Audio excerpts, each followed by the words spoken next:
तो भाई एपिसोड की स्टार्टिंग में हमें दिखाया जाता है कि भाई सिकोस्की जो है उस बंदे के सिर पे प्लेट्स रख देता है और भाई ये जो है सिकोस्की जो है भाई उन्हीं 5 भागे हुए क्रिमिनल्स में से एक होता है। और उसके बाद भाई योका को जो है बहुत ही ज्यादा गुस्सा आ जाता है, जिसकी वजह से भाई वो जो है सिकोस्की की कॉलर पकड़ लेता है। लेकिन तभी भाई सिकोस्की जो है भाई 2 चम्मच उसके हाथों के अंदर घुसेड़ देता है और भाई अपने उस कोट से जो है भाई नीचे की तरफ होके भाई उस कोट को निकाल देता है, जिस वजह से भाई जो योका वो कुछ भी नहीं कर पाता। उसके बाद भाई जो सिकोस्की है वो भाई उसके फेस पे एक बहुत ही जोरदार पंच मारता है, जिस कारण भाई योका का चेहरा जो है वो पूरी तरीके से फट जाता है। ये देख के भाई जो तोकुगावा और उसके साथ वाला बंदा वो बहुत ही ज्यादा हैरान हो जाते हैं। उसके बाद भाई वो जो भाई योका को कहता है कि ओए तुझे क्या लगा था कि तू मुझे मार देगा। और उसके बाद भाई फिर वो तोकुगावा को कहता है कि तुम तो वही हो ना जो अंडरग्राउंड मार्शल आर्ट अरीना चलाते हो, मुझे तुमसे कुछ बात करनी है, क्या हम लोग जो है बाहर चल सकते हैं। उसके बाद भाई हमें दिखाया जाता है कि वहाँ पे जो है एम्बुलेंस आ जाती है। योका को जो है बहुत ही ज्यादा दर्द हो रहा था, जिस कारण वो जो है दर्द के मारे चिल्ला रहा था। उसके बाद जो गाड़ी है वो सिकोस्की के फेस पे एक पंच मारता है, लेकिन जो सिकोस्की है वो एक प्लेट की मदद से उस पंच को रोक देता है और वो कहता है कि बहुत ज्यादा अच्छी कोशिश थी। उसके बाद भाई वो जो है उस प्लेट के चूरे को भाई उसके चेहरे के ऊपर फेंक देता है और भाई वो सिकोस्की जो है भाई गाड़ी को पंच मारने ही वाला होता है, तभी भाई वो रुक जाता है और वो कहता है कि क्या तुम जो है अभी भी मेरे साथ फाइट करना चाहते हो। ये सुन के भाई गाड़ी जो है कुछ भी जवाब नहीं देता और वो जो है भाई वहां से जाने लगता है। उसके बाद भाई फिर जो गाड़ी है वो कहता है कि तुम जो है फाइट में बहुत ही ज्यादा अच्छे हो, लेकिन अगली बार मैं तुम्हें नहीं छोड़ूंगा। और ये कह के भाई जो गाड़ी जैसे ही पलट के देखता है तो भाई सिकोस्की जो है भाई उसको एक लात मारता है, जिससे कि भाई वो जो है गाड़ी के अंदर धंस जाता है। और ये देखने के बाद भाई तोकुगावा बहुत ही ज्यादा हैरान हो जाता है और भाई फिर जो भाई सिकोस्की है वो भाई गाड़ी के फेस पे भाई लगातार जो है पंचेस बरसाने शुरू कर देता है, जिस कारण भाई गाड़ी का चेहरा भी बीच से फट जाता है और वो वहीं पे गिर जाता है। उसके बाद सिकोस्की जो है तोकुगावा को कहता है क्या तुम मुझे उस जगह पे लेके जा सकते हो, जिसके जवाब में तोकुगावा हाँ कहता है। उसके बाद भाई वो दोनों जो है भाई गाड़ी में बैठ के जा रहे होते हैं और भाई सिकोस्की कहता है कि फाइनली मैं जो है उस जगह पे जा रहा हूँ। और भाई वो दोनों जो है भाई अंडरग्राउंड मार्शल आर्ट अरीना के अंदर जा रहे होते हैं। फिर से भाई सीन शिफ्ट होता है जहाँ पे भाई हमें दिखाया जाता है कि भाई जो स्पेक होता है वो भाई फिर से भाग चुका होता है और उसने लिखा था कि मैं जो है बहुत ही जल्दी वापिस आऊंगा। और उसके बाद भाई हमें दिखाया जाता है कि वो दोनों भाई अंडरग्राउंड मार्शल आर्ट अरीना में पहुंच चुके होते हैं। फिर भाई सिकोस्की कहता है कि फाइनली मैं वहां पे आ गया जहाँ पे मैं हमेशा से आना चाहता था। तभी भाई जो तोकुगावा है उसको भाई आभास होता है कि भाई चारों तरफ से जो है लोग आ रहे हैं, अंडरग्राउंड मार्शल आर्ट अरीना के चारों गेट से जो है कोई ना कोई आ रहा है। और भाई ये और कोई नहीं बल्कि भाई वही जो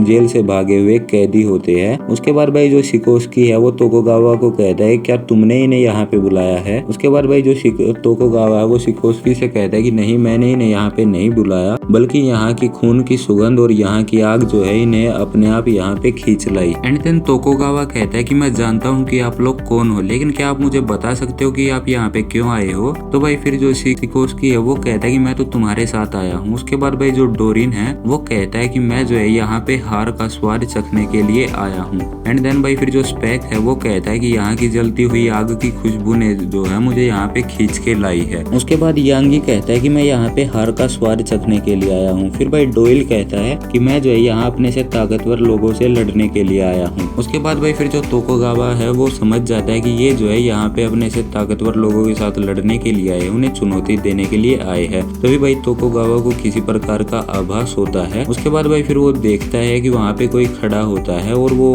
और कोई नहीं बल्कि होता है बाकी हानमा। और भाई 5 कैदी भी उसकी तरफ देखते हैं। तभी भाई तोकुगावा के पीछे से भी भाई कुछ लोग आ जाते हैं और ये और कोई नहीं, ये होते हैं डोपोरोची, हानायामा, रेत्सु और शिबुकावा। और उसके बाद भाई ये 5 क्रिमिनल के सामने जो है भाई ये 5 फाइटर्स खड़े होते हैं, आमने सामने हो जाते हैं भाई ये सभी के सभी लोग। उसके बाद जो तोकुगावा है वो कहता है कुछ समय पहले यहाँ पे एक जो है कंपटीशन हुआ था जिसके अंदर जो है 38 जो है फाइटर्स आए थे और वो लोग जो है यहाँ पे एक दूसरे के साथ लड़ने आए थे और उन 38 को हराकर जो विनर हमारे सामने आया था वो हमारे सामने खड़ा है, जो कि उस टाइम का विनर था और वो और कोई नहीं बल्कि वो है बाकी हानमा। और भाई फिर वो जो 5 क्रिमिनल है वो भाई अचानक से बाकी हानमा को घूरने लग जाते हैं। उसके बाद भाई फिर जो भाई तोकुगावा है वो कहता है कि तुम 5 जो है यहाँ पे हार का स्वाद चखने के लिए आए हो, इसलिए मेरा ख्याल है कि ये 5 जो है तुम्हें वो हार का स्वाद चखा देंगे। फिर भाई बाकी हानमा कहता है कि हम जो है ये फाइट कब स्टार्ट करेंगे। उसके बाद भाई फिर जो भाई डोपोरोची है वो कहता है कि मैं तो कहता हूँ अभी शुरू कर दो। उसके बाद भाई फिर वो जो भाई हानायामा और भाई रेत्सु और भाई जो शिबुकावा वो भी भाई इस फाइट को अभी करने के लिए एग्री हो जाते हैं। फिर भाई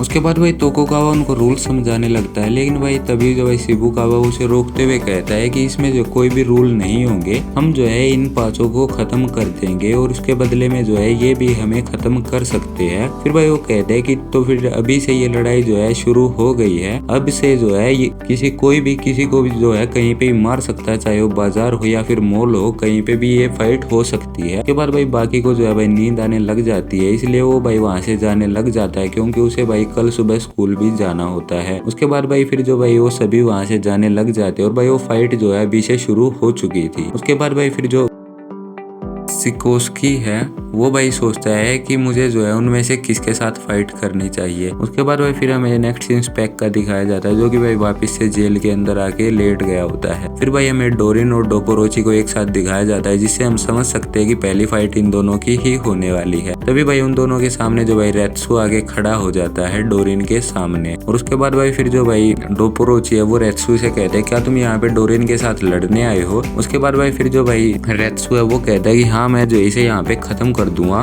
तभी भाई जो डोपोरोची है वो भाई अपना बैग उतार के भाई सीधा डोरिन के फेस पे दे मारता है। और उसके बाद भाई फिर जो भाई डोपोरोची है वो भाई एक किक जो है वो सीधा डोरिन के मुंह पे भी मार देता है। फिर जो डोरिन है वो अपने घुटनों पर बैठ जाता है। उसके बाद डोपोरोची जो है वो रेत्सु से कहता है ये मेरा शिकार है। उसके बाद जो डोपोरोची है उसको भाई जो डोरिन है वो मुंह में शराब भरकर भाई उसके ऊपर जो है उसे जलाने की कोशिश करता है, लेकिन जो डोपोरोची है वो भाई अपने टेक्निक की मदद से भाई उस आग को जो है बुझा देता है। उसके बाद भाई वो कहता है कि अब जो है मैं तुम्हें बताता हूँ कि तुम्हारा जो पाला है वो किससे पड़ा है। फिर भाई सीन शिफ्ट होता है और हमें दिखाया जाता है भाई सिकोस्की को जो कि भाई टहल रहा होता है। तभी भाई उसके सामने जो भाई गारी है वो आगे खड़ा हो जाता है और भाई वो कहता है कि तुम जो है मुझे मार के इस तरह से जो है खुले में नहीं घूम सकते। तभी भाई जो सिकोस्की है उसके पीछे से भाई दो आदमी निकल आते हैं और वो कहते हैं कि तुम्हारी हिम्मत कैसे हुई हमारे बॉस को मारने की। और ये कहने के बाद भाई वो लोग जो है भाई सिकोस्की को बुरी तरीके से मारने लग जाते हैं,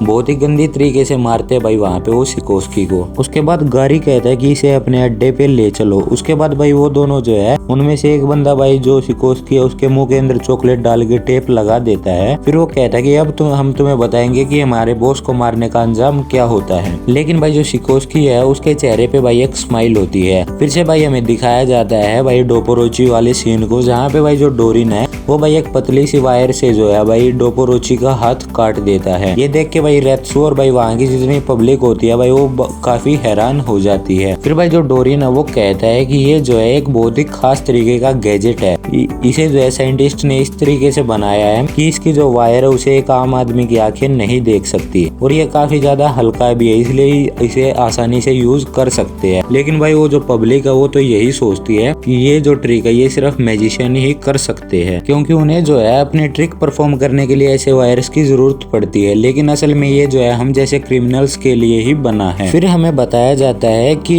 डोरिन ने ये वायर डोपोरोची के हाथ पे उस टाइम लपेटी थी जब उसने उसे किक मारी थी। उसके बाद भाई जो डोरिन और डोपोरोची को कहता है बहुत बढ़िया, तुमने जो अपने हाथ को इस तरीके से पकड़ा ताकि तुम्हारा ज्यादा खून ना निकले। उसके बाद भाई फिर जो डोपोरोची है वो कहता है कि हाँ बिल्कुल। फिर भाई वो कहता है कि बहुत टाइम पहले जब मैं प्रैक्टिस करता था तो मैं जो है अपनी उंगलियों को एक लकड़ियों का जो है लकड़ियां इकट्ठा बांध के जो है उनके ऊपर उंगलियां मारा करता था, जिस कारण जो मेरी उंगलियां है वो टूट जाया करती थी। तब मैं सोचता था कि अगर ये मेरी उंगलियां नहीं होती तो मुझे जो है पंच मारने में कितनी ज्यादा आसानी होती, लेकिन अब बिल्कुल वैसा ही है। और ये कहने के बाद भाई जो डोपोरोची है वो भाई अपना पंच जो है भाई सीधा जो डोरिन के फेस पे मारता है, जिस कारण भाई जो डोरिन है वो भाई वहीं पे गिर जाता है। ये देख के भाई वो जो पब्लिक होती है वो कहती है कि कोई पुलिस को बुलाओ। उसके बाद भाई जब डोरिन जो है वो उठता है भाई थोड़े टाइम बाद, तो भाई उसे दिखता है कि रेत्सु और डोपोरोची वहां से जा चुके होते हैं। ये देख के भाई उसके चेहरे पे थोड़ी सी स्माइल आती है। और भाई इसी के साथ ये वाला एपिसोड जो यहीं पे एंड हो जाता है।